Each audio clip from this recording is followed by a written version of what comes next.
Good evening and welcome to part 2 of episode, I'm going to call this 89, though I'm going to call the last one 88 of Red True Diaries. It's the first time I'm going to make 2 different parts of the same episode. More so because this is a different episode. 2 different parts and 2 different episodes instead of 2 parts, same episode. Because I was going to wrap up the previous one with a couple more paragraphs from Earth Medicine by Kenneth Meadows, but it cut me off before I realized it and finished. So I'm going to finish that, and that would have been 1 episode, or technically speaking, I think these are vlogs, but since I just realized this the other day, I'm going to just keep on finishing this series with calling them episodes. So anyway, it's been the end of a long day and I still have not got my period. It's 3 days late. I did start cramping and my low back hurts and I'm moody. My breasts are sore and swollen. That part I like, but everything else could go, and PMS is hard enough, let alone dealing with prolonged PMS. I even took a pregnancy test just to be sure, though it was, fairly certain I wasn't. I just wanted to make sure, and it's negative, so it's just, I'm rarely ever late. I'm 3 days late, man, and it's torture if you can't tell. In any case, let me stay focused, but that's why if I seem a little bit odder than normal, I am. I'm just in a state right now. It's not fun, but I'm doing my best to have some fun with it. Okay, so I'm going to wrap up the Capricorn, also known as the goose time of year, according to this book. I'm going to go into the otter time of year, and then I'm going to end with this awesome dance performance that I saw last night that has made me more stimulated and inspired me to do a certain experiment with myself as well. By the way, okay, before I head into that, 2 things that I want to mention now. So when I say I generally feel like, personally, especially things that are related more to, say, orgasms, female things like that, in regards to experiments, I usually give myself 30 days. I like to see it in a full moon cycle, full menstrual cycle, and all my different states to get I feel personally, to get a fully accurate assessment of whatever it is that I'm trying out.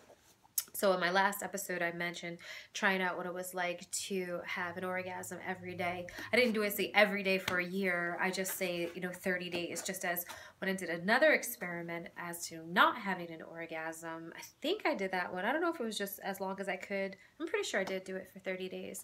And that's what I'm thinking of doing again. So the second thing I want to mention is, in lieu of a few things, including the article I read in yesterday's episode, I have decided that after I do finally get my period this month, I'm going to have my orgasms to help with my cramps, because they really work amazingly well for me. Not everybody, but for me. When my cramps are the worst on the first day, I just have a bunch of orgasms if and when I can, and by myself. My vibrator works wonders, and it just takes away the pain, oftentimes, like, for the rest of the time, but only if I can make that time. And sometimes it does come back, but it rarely lasts for more than 24 hours, the intense cramping. I can take painkillers, I just don't like to, and I mean just over-the-counter, ibuprofen, Motrin, whatever, and they do work, but again, I'd rather, if orgasms work, why not? So once I do that, once I have those orgasms, my experiment is to stimulate myself in various ways, and I don't mean just physically. And I realized, watching this dance, even though it is sexually stimulating, there's just something about music and dance that I find very stimulating. And in reference to the article I read yesterday, where it talks about using sexuality in creative ways, that's what I'd like to do too. I feel very creatively constipated these days. And I'm about to start school again. I just feel like I haven't expressed myself enough creatively And when I'm turned on enough spiritually and sexually, it always comes out for me creatively. And I want to get back to that fire, like building that fire within. So for 30 days, I don't remember the last time I've done this. Wow. Yeah, including Valentine's Day. What's today? Oh, today's the 15th. So my last day will be around the 14th. We think that might be day 30.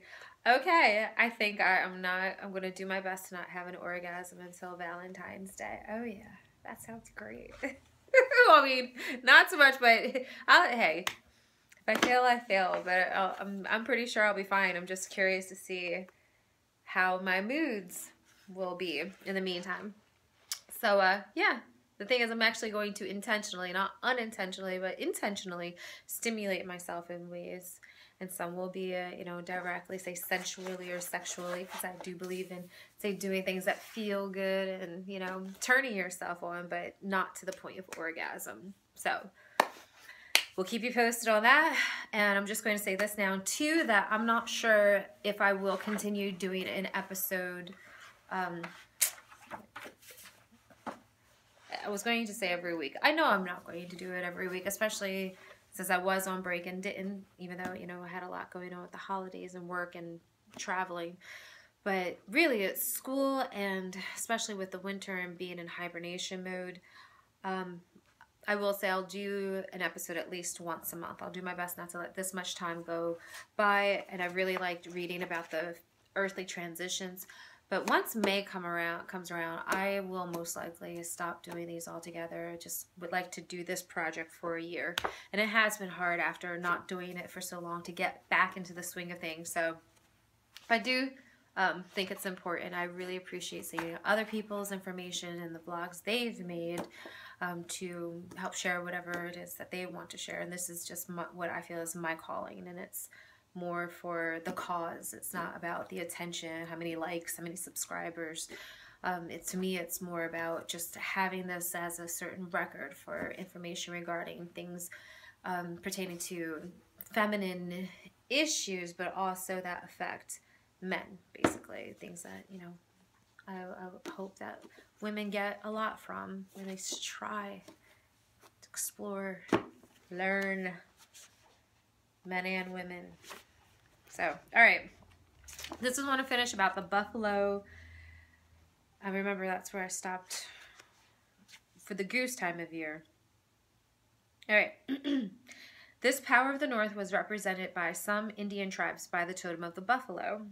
In times when the survival of a tribe was dependent on hunting, the buffalo roamed much of North America in great herds.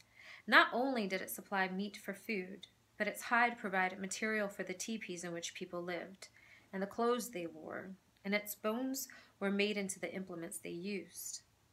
The buffalo thus gave totally of itself, so that the people could be renewed completely, and for this reason it was revered above all animals. The power of the North was seen as the great renewing force of sustenance and security, and which was effective on all levels of existence. It is the power of a renewed mind, refreshed and alert, and fast acting after sleep, and empowered with knowledge and wisdom. It is the power of a body beautiful, nourished, and strengthened after sustenance. It is the power of a revived spirit, free to wander and explore and experience without limitation. The power of the North is seen as the power that brings new thoughts, new ideas, and newness of life. Man, I'm telling you, it's so funny. Because I knew it was important to read this. Monday and Tuesday were rough days. Wednesday, too, really started coming out of it yesterday. And I know it was in part reading this and understanding what's going on. But also I laughed because this video was so hot that it was such an awakening. And after, on the heels of reading this, it was like, yes, that spark, that inner fire, just, it's priceless. All right. So now, January 20th through February 18th is called the cleansing time. The middle cycle of the winter season is the time when the earth is cleansing itself before the pace of life increases and things begin to grow again. Its key emphasis is preparation.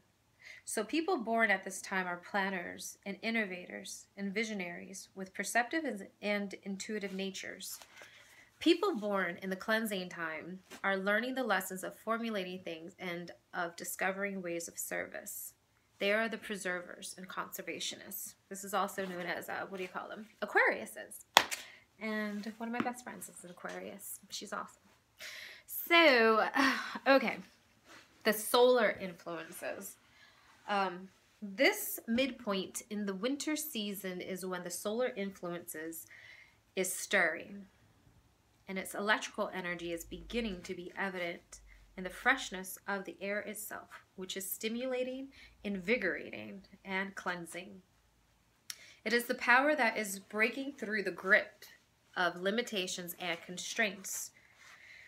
There are stirrings, too, within the womb of Mother Earth, as the new life that is to come is moving. Sorry, it's my cat. There are stirrings, too, within the womb of Mother Earth, as the new life that is to come is moving into manifestation, but hidden beneath the surface. In many ancient cultures, these first stirrings of nature were celebrated by a festival in early February. In Britain, it was known as Imbolc, a Gaelic name which means in the belly, implying quickening. It celebrated the return of light. It was replaced later by its Christian equivalent of Candlemas on February the 2nd. Anciently, it was a festival of cleansing, of clearing the ground of dead growth, of clearing out the clutter of things that accumulated during the winter and were no longer needed. It was the origin of spring cleaning. It was the preparation time for new growth, which would be springing into being soon when the dormancy of winter burst into the sudden activity of spring. The Amerindians related such cleansing and clearing with the ceremony of the giveaway, an occasion for giving away those things in life that one wanted to get rid of. The banishment of bad attitudes and habits, petty fears and jealousies and ill feelings. Symbolically, each was represented by a single grain or by a stick that was cast into the fire and consumed.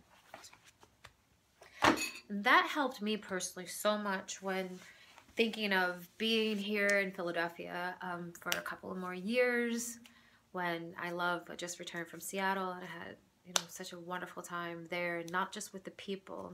I love my friends there, I love my friends here. But for me, it's the land and the earth, the mountains and the water and the air there.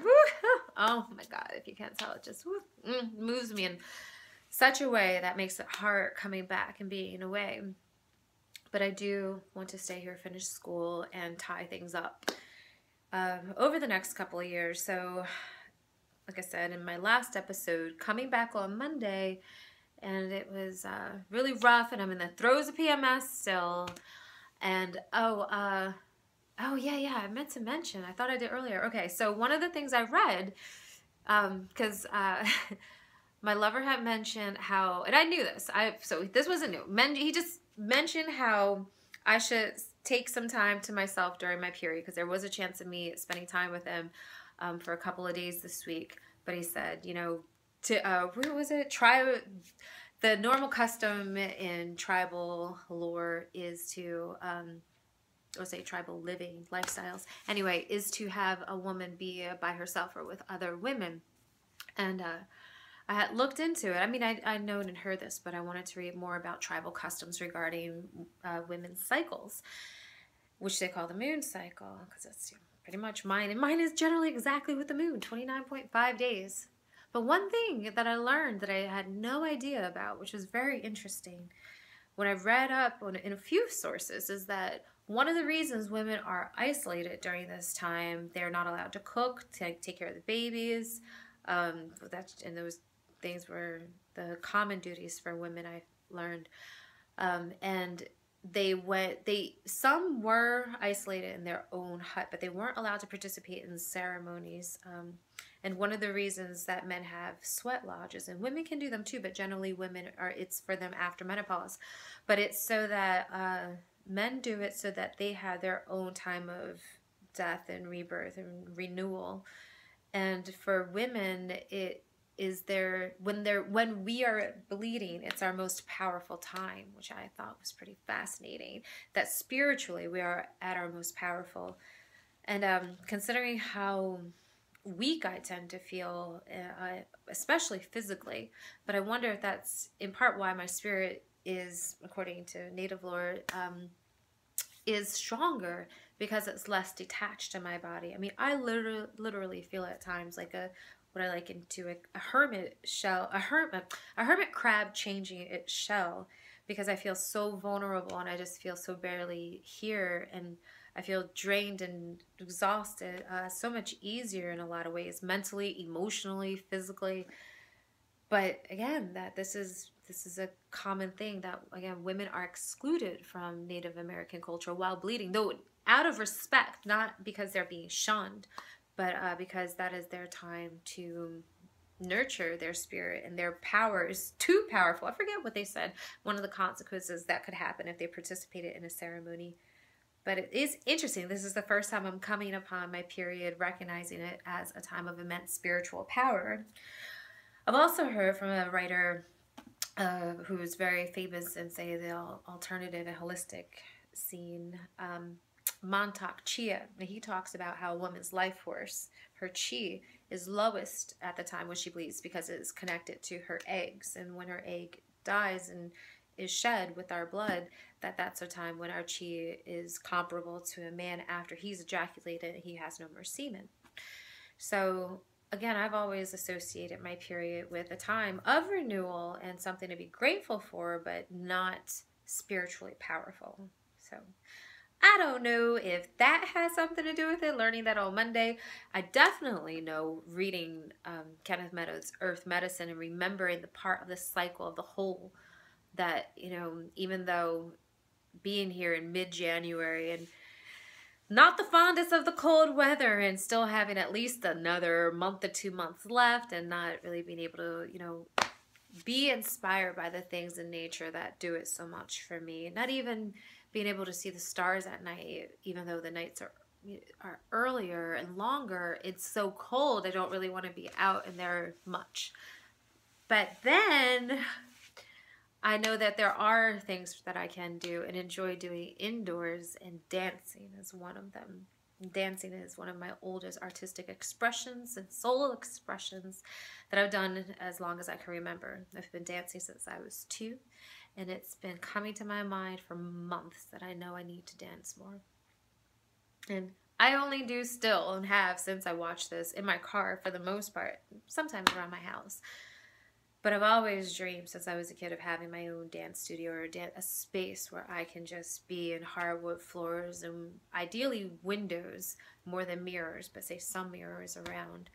And preferably a gorgeous view of the outdoors. But in the meantime, I can make some adjustments in my home and spend more time at my local gym, taking yoga and using their studios. So before I run out of time, let me go ahead and show this video that I saw yesterday. I don't even remember how, but I have no idea how to pronounce this woman's name. I think it's Yerva Shianova, and this is Romania's Romanians.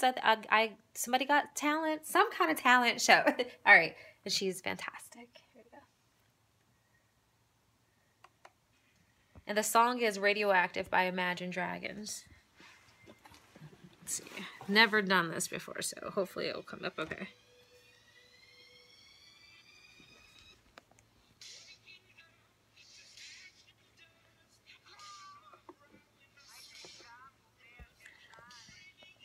Hold on. Wait. We're going to shoot. This is poor. I don't know why. Let's see if I can go ahead and fix this so that you can have better sound. Yeah, talk about being impromptu. Let's see. All right. Because that sound is so crappy and I don't know why. It says it's all the way up. All right. Hold on. And my computer speakers are big and loud. Are they? Okay, not too bad. All right. Because even the judges are super impressed. All right.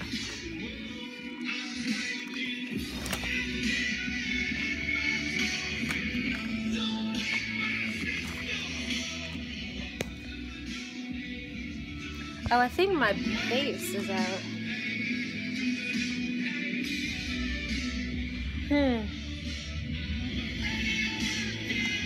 Alright, you can hear it enough. Let's say if we're going to take it back to the beginning.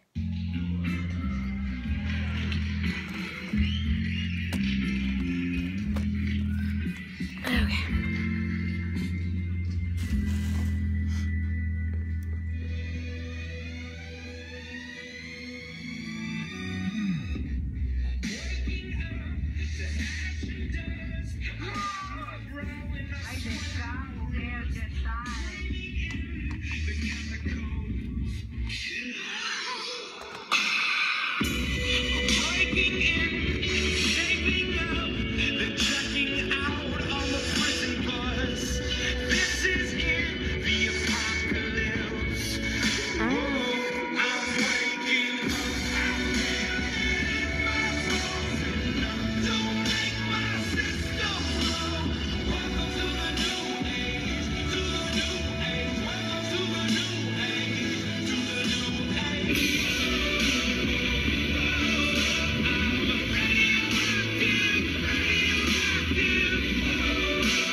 Yes!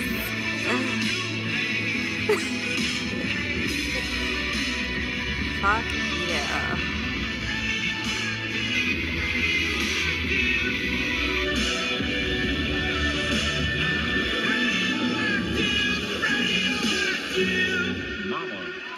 Yes! So thanks for bearing with me through some technical difficulties. Whew. So that has, I can't even tell you, sparked something so deep. And I will also do a dance at the end of, I don't know, at the end of this series by May. I am going to choreograph my own piece and present it. So I'm sure it won't be as hot as that. She's amazing. But I will put my team down. And you can, see for yourself what the power of love and passion and dance and life can do. So anyway, thank you for watching and listening. I'm glad this didn't cut off yet. And hopefully I will be back no later than Valentine's Day to give some feedback about that experiment and share a little love for everybody. So, I love you. Thank you.